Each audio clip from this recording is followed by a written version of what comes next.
السلام عليكم ورحمة الله تعالى وبركاته. إن شاء الله كامل تكونوا بخير بصحة جيدة، وإن شاء الله ربي يجمعني دايما معكم في الخير.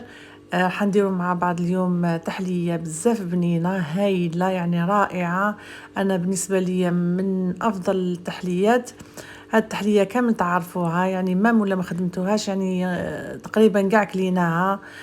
تحلية امباسادور معروفة يعني بزاف. هاد التحلية يعني حد تكون يعني فيها يعني فواكه. تجي شابة في الشكل ديالها، تجي هايلة بنينة سهلة التحضير. يعني ما عليكم غير تبعوني في هذا الفيديو وحنهضروا كامل على التفاصيل لهاد التحلية، ونبدأ مباشرة في التحضير بإذن الله. اول حاجه حنبدا بها، عندي لي فخاز. هنا عندي حوالي كاس تاع لي فخاز، قطعته صغير هكذا، قطعتهم صغار مربعات صغار. وراح نزيد عليهم كذلك حوالي 3 ملاعق تاع اكل تاع سكر حبيبات هكذا. خاطش هاد السيرو هاد لي فخاز حنديرهم يطيبوا شويه باش نحصل على سيرو مع لي فخاز. وراح نحل هاد السكر، راح ندوبو بزوج ملاعق تاع اكل تاع ماء، يعني ما نكترش برك باش ندوب السكر مع الاول فقط باش نحطو على النار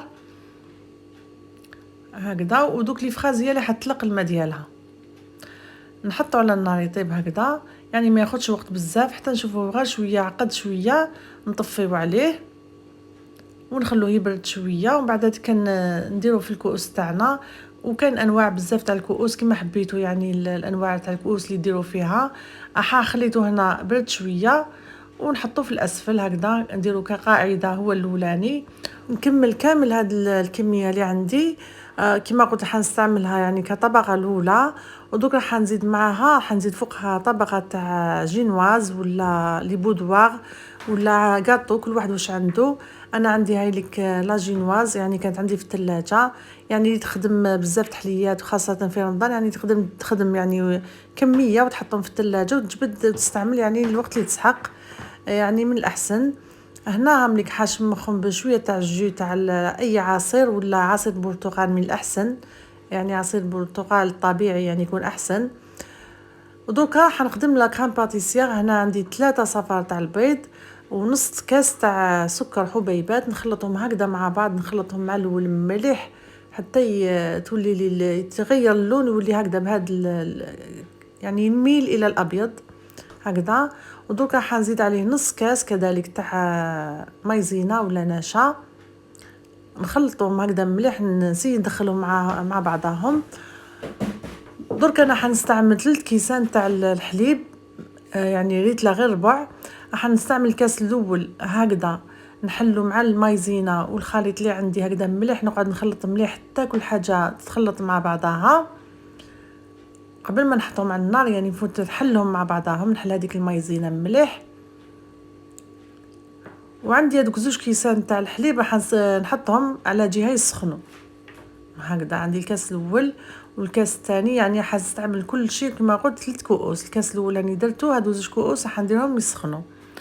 دركا هكذا راني حطيت الكاسرونه تاعي طيب، يعني اللي كان فيها البيض والنشا، وزدت عليها الحليب هذاك اللي سخنته هكذا. نقعد نخلط، ما نتوقفش كامل وانا نخلط.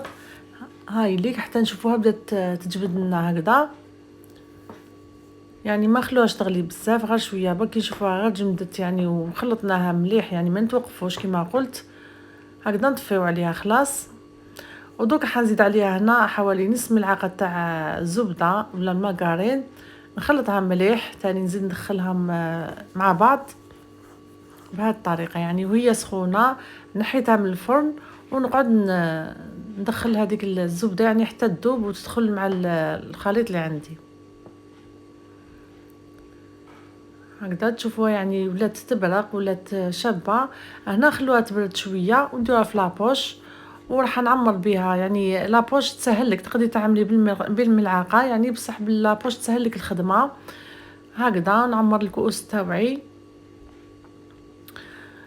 دركا حنزيد طبقه واحده اخرى تاع لي فخاز، قطعتها تاني رقيقه صغيره، ما ضفت لهاش ولا شيء. تقدروا ديروا فواكه واحده اخرى، يعني تقدروا ديروا البنان ولا الكيوي تاني تقطعوه صغير. الالوان يعني يجوا شابين بزاف في هذه التحليه. وتقدروا ديروا كميه يعني اكثر من هذه تاع لي فراز. هنا كملت الطبقه الاخيره درتها بلا شونتيي، طلعت كريمه شونتيي ودرتها بهذا الشكل. تقدروا يعني ديروها نتوما ثاني في لابوش وطلعوها تحبوا ديروها يعني طالعه الشكل تاعها. وزينتها بشويه تاع لوز ايفيلي هاوليك محمر، يعني حمصته شويه حمرته. حنعطيكم ملاحظه فقط على لا شونتيي. هنا ولا استعملتوا لا شونتيي تاع العلب اللي نشروها، يعني هذيك حتطلع لك يعني تستعملي كميه تاع الشونتيي كما نقولوا كاس مع كاس تاع ما بارد بزاف ولا كاس حليب بارد بزاف، يعني تطلع لي بكل سهوله. هنا كاين مشكل لاصحاب اللي يديروا الشونتيي تاع الميزان، يعني مش حتطلع لهم ولا داروا بهذه الطريقه، يعني كاس ولا يعني نفس كميه السوائل مع كميه الشونتيي، هنا مش حتطلع لهم. يعني انا نصيحه فقط نقول لكم باللي اللي تشري من برا يعني تاع الميزان، ولا كان درتي كاس تاع شونتيي، يعني ديروا نص كاس تاع الماء ولا نص كاس تاع الحليب هكذا ويكونوا باردين، يعني باش تطلع لك هنا حتطلع وتحصلي على شونتيي يعني مليحه.